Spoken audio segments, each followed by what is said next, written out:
The 1970s were a weird time for Brazil. For starters, it was reported that UFOs invaded and attacked villagers in the town of Colares in 1977. But believe it or not, it all started when something even stranger happened just 2 years prior in 1975. A foreign woman by the name of Elisabeth Quiminet Berger arrived seemingly out of nowhere in what is now known as Augusto, Korea. Locals described her as unusually beautiful. She reportedly had blonde hair, pale skin, and large icy blue eyes that could enchant an entire room. On top of that, she was taller than most in the region, estimated to be well over 6 foot. She spoke over 7 languages and used a slow, monotone voice to do so. Elisabeth, to put it bluntly, was incredibly mysterious. But what was even more mysterious was why she was there in the first place. She began purchasing land on the island of Maio, where she created a large settlement for herself and those that looked like her. And at night, locals reported seeing strange green and pink UFOs hovering above the island. This caught the attention of just about everyone, including the Brazilian military. And when they took her in for questioning, she politely asked to go to the restroom. So, guards escorted her to a closet-sized bathroom for her to do her business, only for her to vanish into thin air just a minute later. Who or what was Elisabeth Berger, and where did she go? In this video, we'll retell her fascinating tale from start to finish, just as it appeared in local folklore. Then, we'll analyze witness testimonies of those that knew her, including Vitorio Peret, who was kind enough to answer some of my questions about the case. And then, we'll use what we've learned to figure out what tracks and what doesn't in one of the biggest UFO mysteries in history. This scare mail starts right now.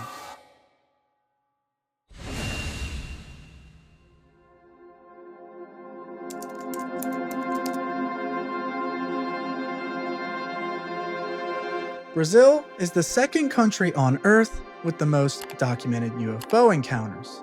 Only the United States records more.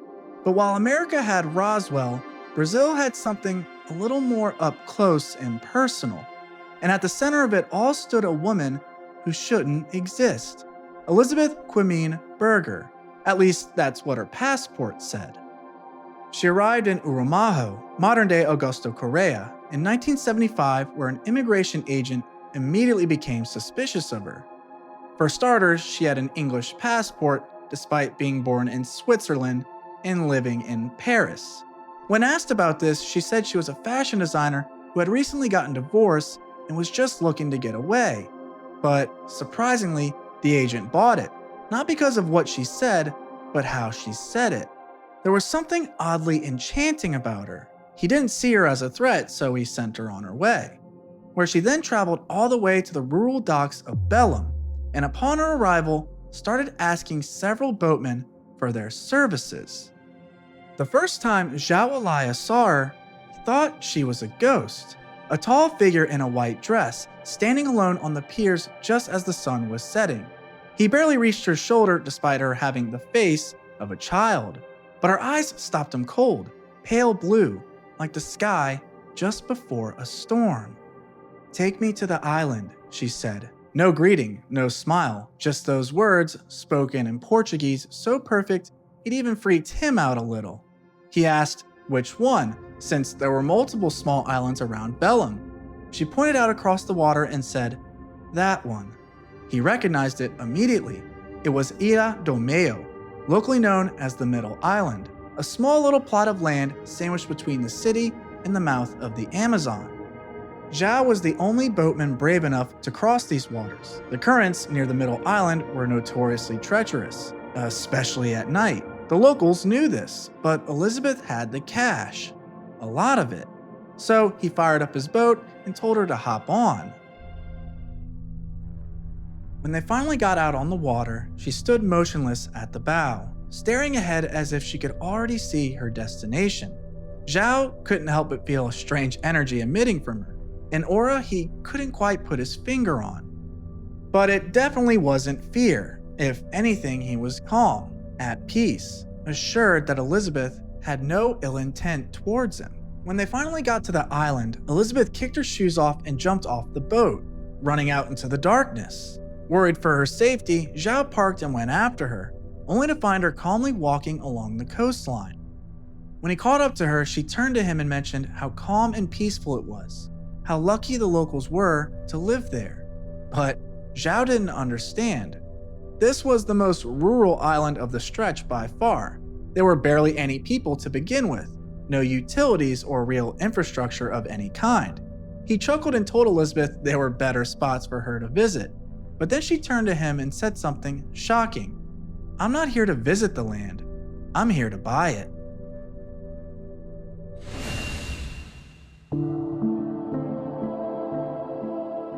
The islanders, as you'd imagine, refused at first. Who's this foreign lady and why is she trying to buy up all of our land? They spit at her feet, and yet Elisabeth was persuasive, not only with her soothing words, but with her briefcase full of cash. She paid a local fisherman triple the land's worth for his fishing hut. Then she bought the adjacent plots, then the grove of acai palms where the village children played. Within months, she owned nearly half the island, yet she was rarely there. Sometimes you could find her in the markets of Bellum, purchasing 200 kilograms worth of fish to be transported over to the island every few days. But why did she need all of this fish? She seemingly lived alone on the island for the most part. Locals even started calling her the Fish Queen because of it. Zhao became her regular transporter, for her and the fish. Every few weeks, she'd appear at the docks at sunset, always alone on the way out. But when he returned at her scheduled pickup time, he'd hear voices, dozens of them, speaking a language that crackled like the sound of a beehive. One night, drunk on kahaka, he hid in the reeds after dropping her off, and what he saw still haunts him. 40 or so figures, tall, pale, blonde as wheat, emerging from the water, not swimming, walking, as if the river were solid ground. Elisabeth greeted them barefoot in the shallows, her dress glowing faintly blue. Zhao never spoke of it, but the next morning, he burned his boat. It didn't matter though, because by then she had another boatman. In fact, there were no shortage of captains willing to make the trek for her. The money was one thing, but for some reason, people were drawn to Elisabeth. They simply wanted to be around her, traveling to the island willingly just to check up on her every now and then. But that would all change when locals started seeing mysterious lights over her island in the dead of night. The attacks began in 1976. Fishermen returned with radiation burns, perfect circles seared into their shoulders as if branded by the sun. And almost always the lights came out when Elisabeth was home. Some boys in the village even dared each other to spy on her compound, and what they found defied explanation. A bunker-like hut with no windows, its walls warm to the touch even at midnight. The stench of rotting fish filled the area, even though no one ever saw her eat, and disturbingly, a lack of footprints in the sand around her home. But the true horror came the night a woman by the name of Maria das Graças followed her. She watched from the mangroves as Elisabeth stepped into the river and kept walking. The water didn't part, it didn't ripple. Her bare feet simply refused to sink, and then a dazzling pink light appeared overhead, something she described as a small moon. But Maria didn't stay to see what happened next. She turned and ran straight home, calling the police in a panic. By now, complaints were piling up about Elisabeth. The authorities were done playing nice. It was time to pay her a visit.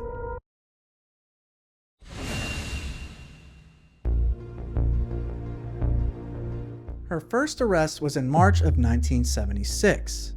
Officers found her sitting cross-legged in her hut, surrounded by nautical charts marked with coordinates that didn't exist. When questioned about the wooden structures she built out front, she claimed they were just decoration. Decoration that must have taken a lot of work. They were finally crafted and there were a lot of them. How can someone build such exotic structures by themselves on an island with minimal tools? But that wasn't all. She also had a big radio with her at all times, but that wasn't illegal. Radios were normal to have for the time. Verdict? Released for lack of evidence. Her second arrest was in August of 1976. Elisabeth was caught transporting 400 kilograms of fish in a truck with no license plate. Officers confiscated all of it, but strangely, the cargo vanished overnight from the evidence locker. The attending officer developed blisters identical to the fisherman's burns, and yet Elisabeth seemingly had nothing to do with it, for she was under surveillance the whole time. The verdict? Released once again just a couple days later. Her third arrest was in November of 1977. By now, Colonel Joran Shalanda was involved in the case. Operation Saucer had documented 17 UFO incidents centered on her land. I'll link my video on Olanda and Operation Saucer right here and in the description. But for now, soldiers surrounded her hut at dawn. Olanda investigated the inside. No food, no weapons, just her radio setup along with a single notepad filled with equations that, when shown to a physicist, were identified as quantum gravitational calculations impossible for 1970s science. They again took her into custody, but much less friendlier this go-around. The questioning became tense. Operation Prato was well underway, and there was no signs of it slowing down. The military needed answers, and they needed them now. Elisabeth finally caved and said she'd talk, but she had to use the restroom first. So 4 armed guards escorted her to the station bathroom, a room the size of a small closet, with a window just 20 centimeters wide on the inside. And inexplicably, after she went in, she never came out. After pounding on the door, the soldiers finally broke in, but all that remained was the faint smell of ozone.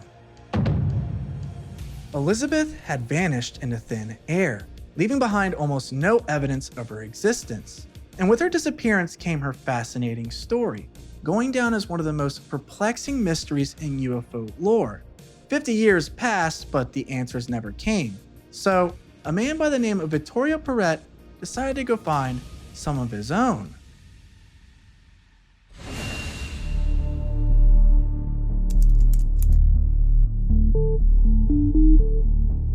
Like many mysteries over time, Elisabeth's case became more and more distorted, yet the interest never faded. A subscriber of mine reached out to me via email and said I should look into it, for which I'm incredibly grateful because this story has it all. It's mysterious, it's alluring, it has everything you could possibly want in a story. The problem though, is that there's barely any information about it online. If you try to look it up, you'll find an article here and there, along with vague YouTube videos parroting the same talking points from the article. But that's about it. Outside of that, there's no mention of Elisabeth anywhere. There's not even any known pictures of her either, just artistic renditions depicting her as an alien. Which got me thinking, was she even an alien like people suspected? Did she even exist? Well, there was one name I came across in all of my research. Vitorio Peret, a researcher that himself was involved in Operation Prato. It seemed like he was the only one to know anything about Elisabeth. So I reached out to him to see if I could get any more information, and to my surprise, he responded almost immediately. He was thankful for my email and revealed that Joran Shalanda was the one that brought the case to his attention all those years ago. But like myself, he became frustrated with the overflow of misinformation regarding the case online. So, with the help of fellow researchers Heitor Costa, Fabio Lobo, Nathan De Mora, and Adriano Sejas, they've hit the road together in a 5-part docuseries to interview the witnesses themselves all across Bellum. Now, Vitorio was kind enough to share the videos they do have completed so far with me. However, it's only 3 of them. Episodes 4 and 5 are still in development, and I caught Vitorio at the perfect time with my email, because as of now, they are traveling through the most rural parts of Brazil to gather more evidence and information. So it's safe to say I probably won't hear back from Vitorio anytime soon, but at least I can use the information he did provide to clear up some of the misunderstandings around the case. But before I get into that, I'm linking his 3 episodes in the description below that debuted on the Bellum de Arrepiar YouTube channel. I highly encourage you to go watch them all, but forewarning, They're all in Portuguese with no English subtitles or dubbing, so I did the best I could with translating the videos through my editing software, although the results weren't perfect, so bear with me. I'll answer the question you probably want answered most right off the bat. Yes, Elisabeth was real. Vitorio has numerous documents proving not only her time in Belém, but her purchases of the land as well. She even resided at the Manuel Pinto de Silva building, a nearby apartment complex, before purchasing the land outright. Many people interacted with Elisabeth one way or another.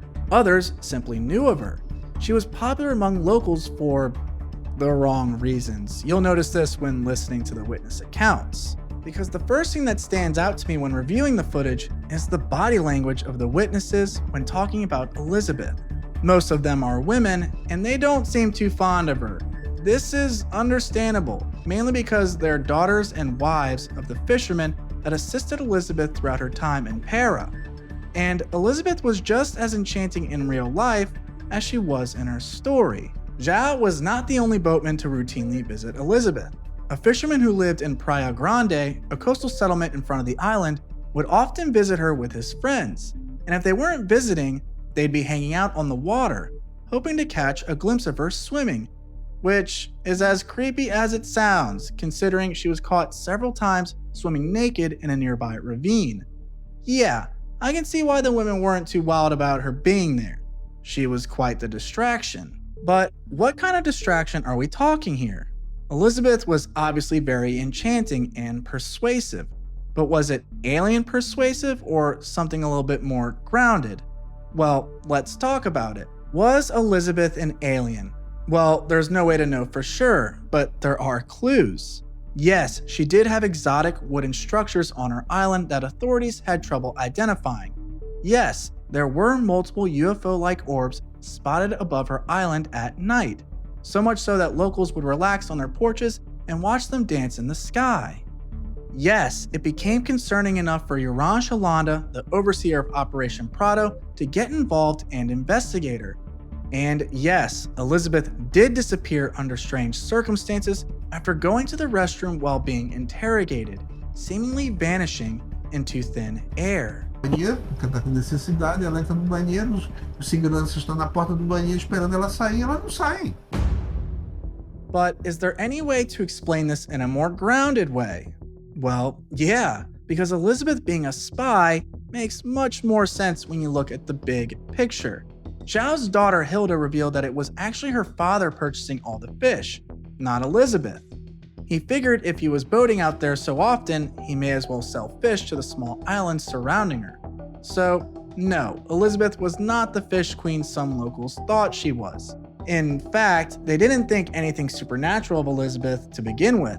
Most locals assumed she was involved in some sort of intelligence agency, rather than an alien race. Something they didn't mention in the story was that Elisabeth always carried a camera with her at all times. She filmed everything around her, the towns, the water, the fauna. She allegedly documented everything, including the orbs above her island at night.